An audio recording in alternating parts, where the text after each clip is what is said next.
আসসালামু আলাইকুম, আমি Talha Zubair Riyad from just tech YouTube channel. আজকের এই ভিডিওতে আমরা কথা বলবো হেডফোন ভার্সেস মাইক্রোফোন।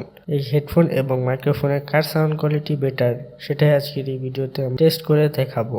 তো আপনারা অনেকেই বলবেন একটা মাইক্রোফোনের সাউন্ড কোয়ালিটি অনেক ভালো হবে, একটা মাইক্রোফোন তৈরি করা হয় সাউন্ড রেকর্ডিং এর জন্য, তো অবশ্যই সেটা ভালো হবে। তো এই হেডফোনটির সাউন্ড কোয়ালিটি কি বেটার সেটা জানতে হলে ভিডিওটি শেষ অবধি দেখতে থাকুন।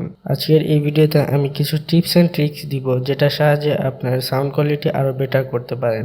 আর যারা আমার চ্যানেলটি সাবস্ক্রাইব করেনি, সাবস্ক্রাইব করে পাশের বেল আইকনটি অন করে দিন পরবর্তী ভিডিওর নোটিফিকেশন পাওয়ার জন্য। তো চলুন শুরু করা যাক আজকের এই ভিডিও।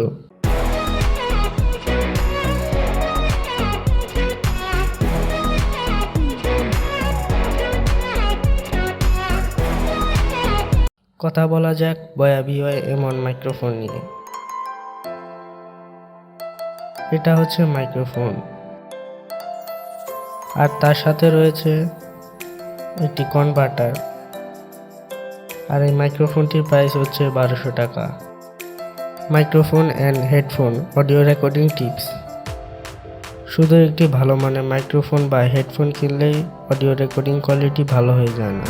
আপনি যদি কোনো কোলাহলপূর্ণ এলাকায় থেকে থাকেন, যেমন মার্কেট, অফিস বা ট্রাফিকপূর্ণ এলাকায় থেকে থাকেন, সেখানে প্রচুর পরিমাণে নয়েজ হয়। আর এই নয়েজটি রিমুভ করার জন্য আপনাকে 3টি সময় নির্ধারণ করতে হবে: সকাল, দুপুর এবং রাত।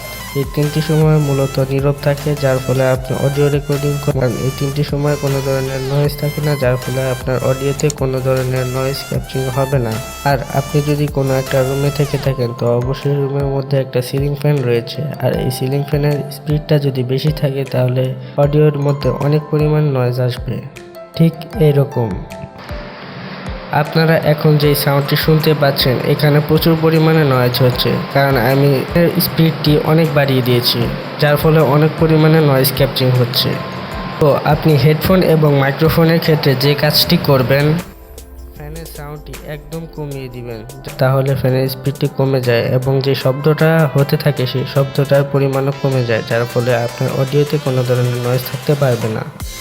আপনারা যে এখন যে সাউন্ডটি শুনতে পাচ্ছেন, এটা হেডফোনটির সাহায্যে রেকর্ড করা। আর হেডফোনটির মডেল হচ্ছে রিমেক্সের RM71 এর মডেলের হেডফোন। আপনারা যদি এই হেডফোনটি কেমন বিট দিয়ে থাকে যদি জানতে চান, তাহলে ডেসক্রিপশন বক্সে একটা ভিডিও লিঙ্ক রয়েছে, যেখানে আমি এই হেডফোনটি রিভিউ করেছি। এই হেডফোনটি কেমন এবং এটার প্রাইস কত সেটা নিয়ে বিস্তারিত আলোচনা করেছি, তো আপনি সেই ভিডিওটি দেখে আসতে পারেন। তো এই হেডফোন এবং মাইক্রোফোনের সাউন্ড কোয়ালিটি কেমন সেটা ভালোভাবে বোঝার জন্য আমি মাইক্রোফোন এবং হেডফোনের দুটি পার্থক্য করে দেখাবো, তাহলে বুঝতে পারবেন যে কোনটার সাউন্ড কোয়ালিটি কেমন। তো আপনারা যে সাউন্ডটি এখন শুনতে পাচ্ছেন, সেটা বয়া ভিওয়াই এমন মাইক্রোফোন দ্বারা রেকর্ড করা। আর এখন যেই সাউন্ডটি শুনতে পাচ্ছেন, এটা এই হেডফোনটির সাহায্যে রেকর্ড করা। তো মোটামুটিভাবে বুঝতেই পারছেন যে দুইটা সাউন্ড কোয়ালিটি কেমন। অবশ্যই একটা মাইক্রোফোনের সাউন্ড কোয়ালিটি বেটার হবে হেডফোনের তুলনায়।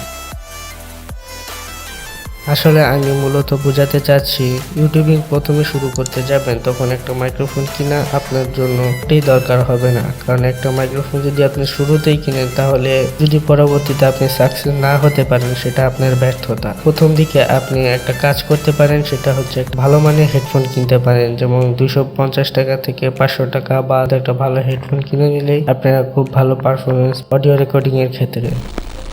অসংখ্য ধন্যবাদ সবাইকে ভিডিওটি শেষ অবধি দেখার জন্য। যারা আমার চ্যানেলটি এখনো সাবস্ক্রাইব করেনি, নিচে থেকে লাল সাবস্ক্রাইব বাটনে ক্লিক করে সাবস্ক্রাইব করে ফেলুন। আর নেক্সট উইকে আমার অডিও এডিটিং এর টিউটোরিয়াল আসবে, কিভাবে আপনি কম্পিউটারে অডাসিটির সাহায্যে আপনার অডিও এডিট করবেন, সেটাই আমি নেক্সট উইকের যে ভিডিওটা আপলোড দিব সেই ভিডিওতে থাকবে। তো দেখা হচ্ছে সেই এডিটিং ভিডিওতে।